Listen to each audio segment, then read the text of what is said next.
First of periodic reviews by this committee, which played such a memorable role in the passage of the legislation last year.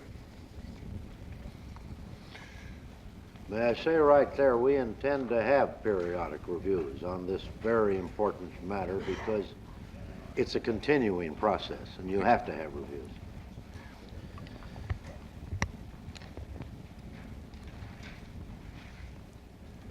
I want to say a few words about the industry's response to the agency and to the legislative thrust of the safety principles that hopefully would be implemented because I think it's critical in evaluating the achievements of the agency today and in the coming months. There were two basic types of responses by the industry: the engineering and the political legal responses. The latter infected, shaped, and directed the former. In a word, the industry's lawyers moved onto the scene. Amidst their frenetic activity to serve their corporate employers, these lawyers became afflicted with a tunnel vision that brings with it the familiar lawyer malady known as retainer astigmatism. I give an example here, a rather incredible example, where the attorney for the Automobile Manufacturers Association last fall tried to interpret the law which this Congress passed in such a fashion as to block the disclosure of vehicle defects submitted to the National Traffic Safety Agency, block their disclosure from public view. These lawyers seem to have defined their task as one of turning the very law, designed as a shield to protect the public interest, into a sword pinioning safety forays to the mat of reasonableness and practicality as they use the terms. When, for the help of the committee, when you're reading from your statement, if you designate the page so we can follow you. Yes, sir. You started on page 2, and now you're over on page. Executives such as Henry Ford II are contained in Section 103F of the law, which states that the standards are to be, quote, reasonable, practicable, and appropriate for the particular type of motor vehicle, end of quote. Section 103H adds that for the 1968 models, initial standards shall be based upon existing, quote, based upon existing safety standards, end of quote. As befits lawyers whose agility of mind is surpassed only by their viscosity of conscience, the impression is created that standards can be unreasonable and impractical, and thereby illegal, only for industry interests.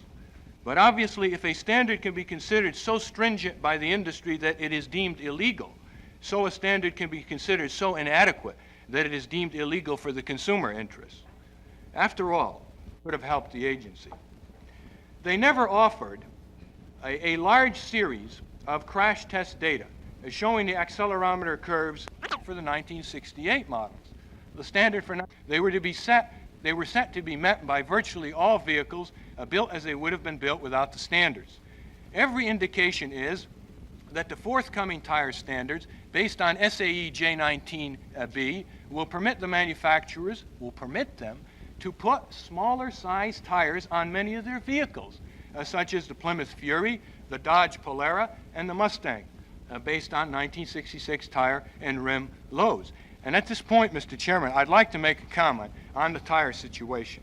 I first would like to express my vigorous disagreement with the manner in which the tire consultant for the agency was treated by the agency in the report submitted to the Senate last Friday.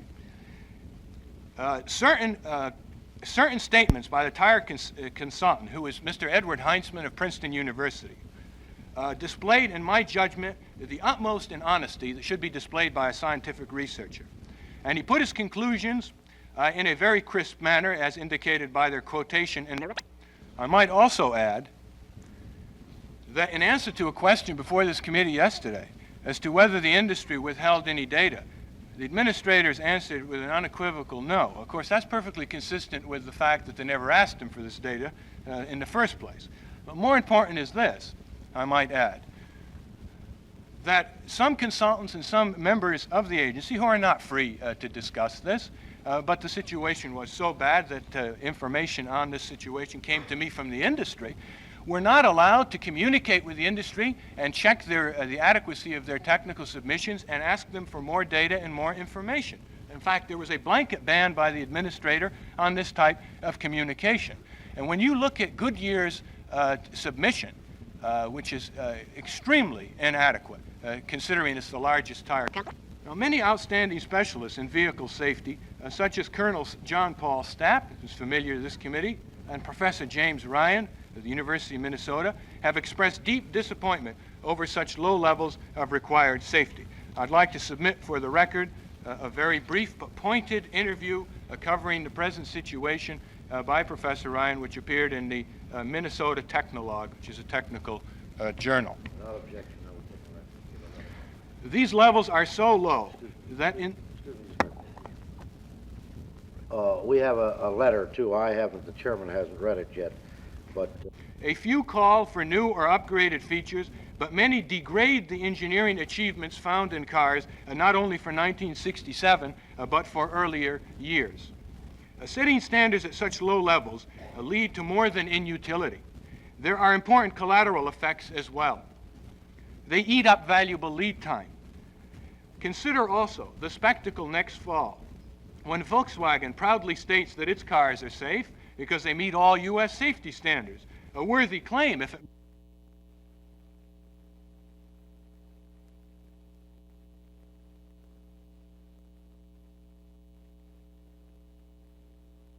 is in the legislation which should be improved by amendment.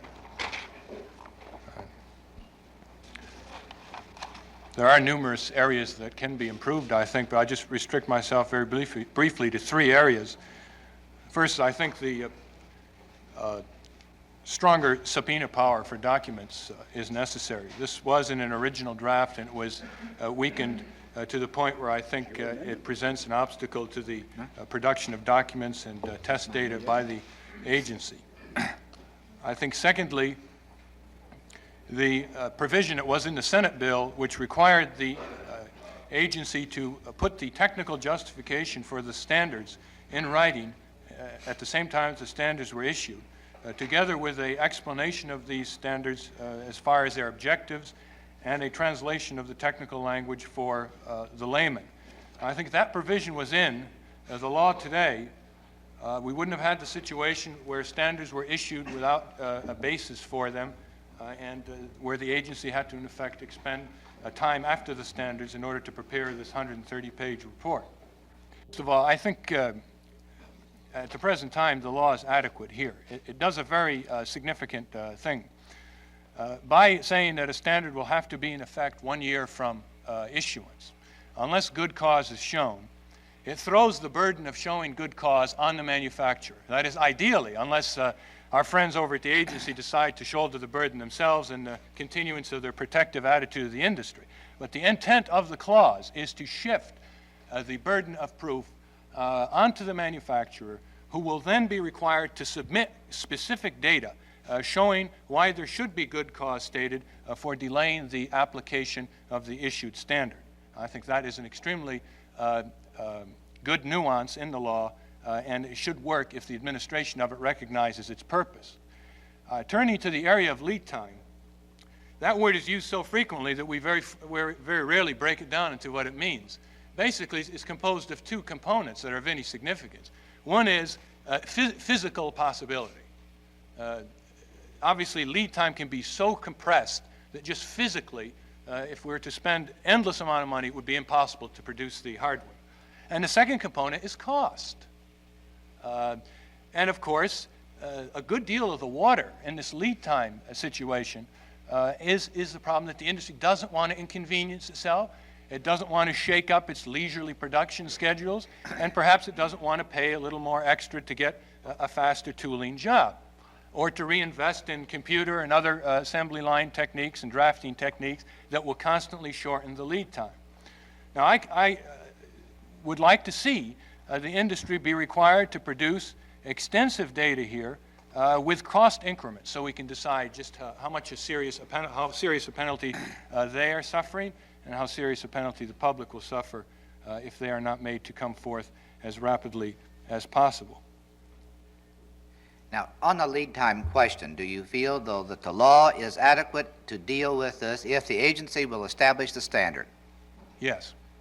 There's no question about that Now, we've had this statement from you, from Mr. Stieglitz, who have been critical of the agency, and from the agency, all of them agreeing that there is sufficient lead time. Is that Yes, correct? that's All right. Now, in the matter of the tires and the question of weight loads, also in the matter of brakes and braking distance, I frankly am dismayed at, and I want, if you have any information which will amplify upon that in any nature whatsoever, I think it should be done. And frankly, I would suggest that, I understand Dr. Haddon has his representative here. It's my understanding that the chairman has asked that they respond for the record.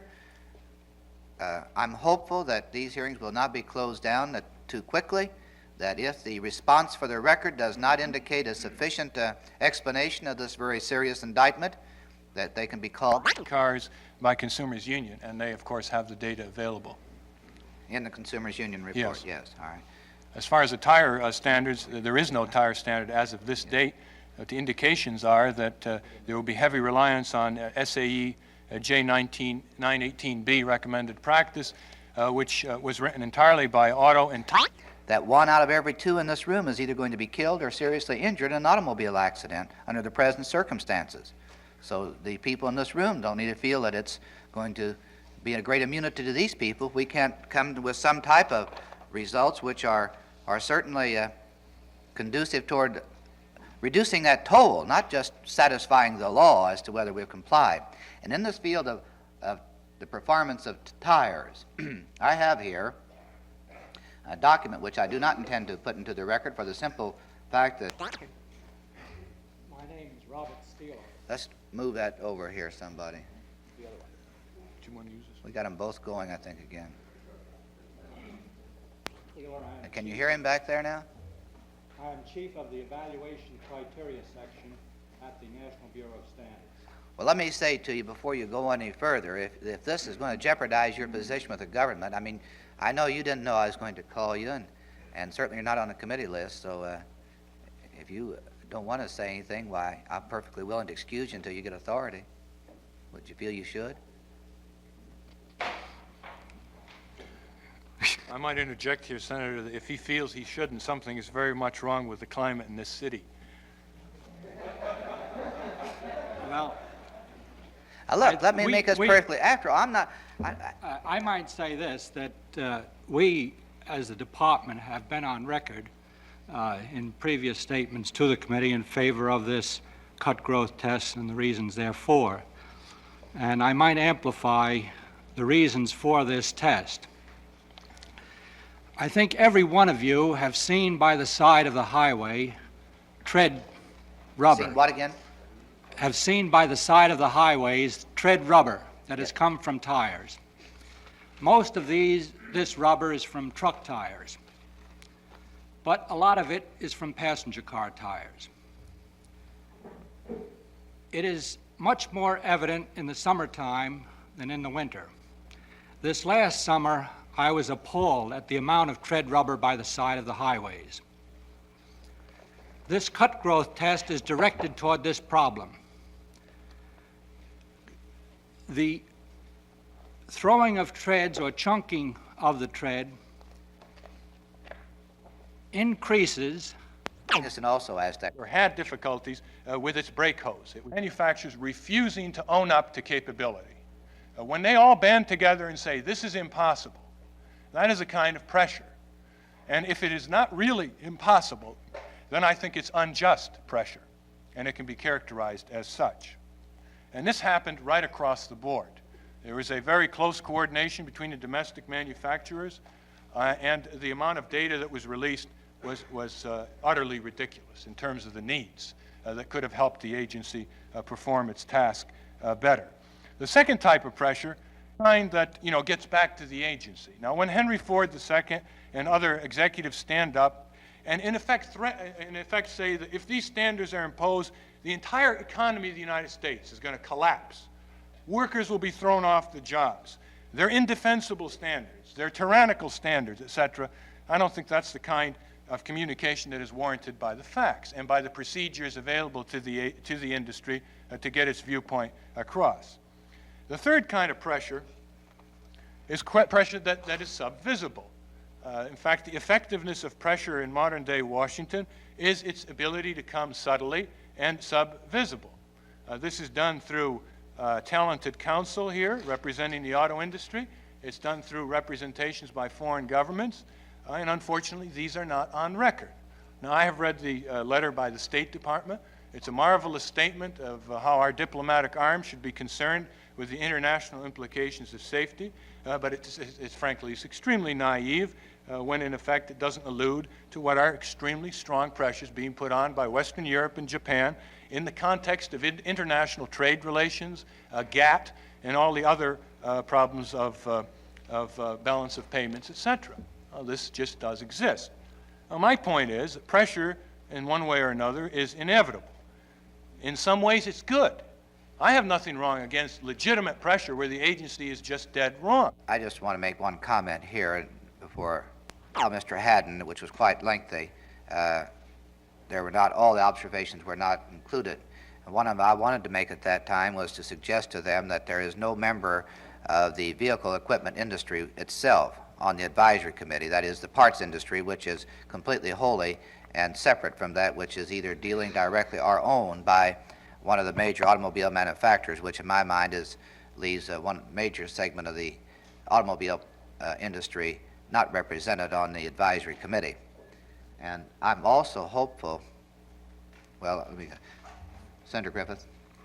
May I just make one more point Yes. on that last question, Senator?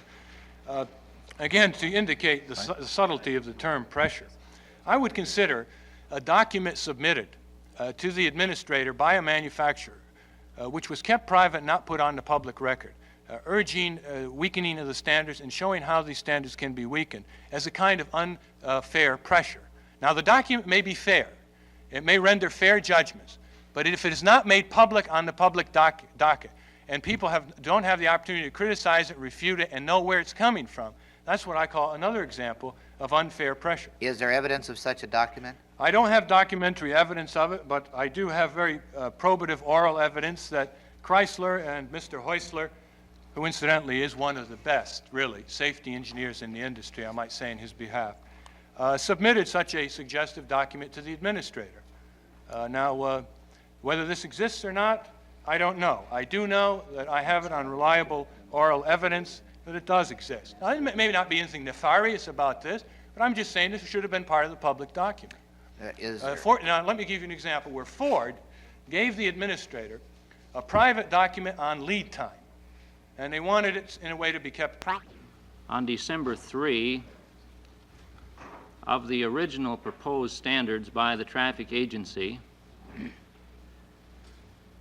did you file comments, objections, or any statement with the agency indicating your objections or comments? After the December 3rd proposed standards? Yes. No, sir, and I have reasons why I have not, if you let me elaborate.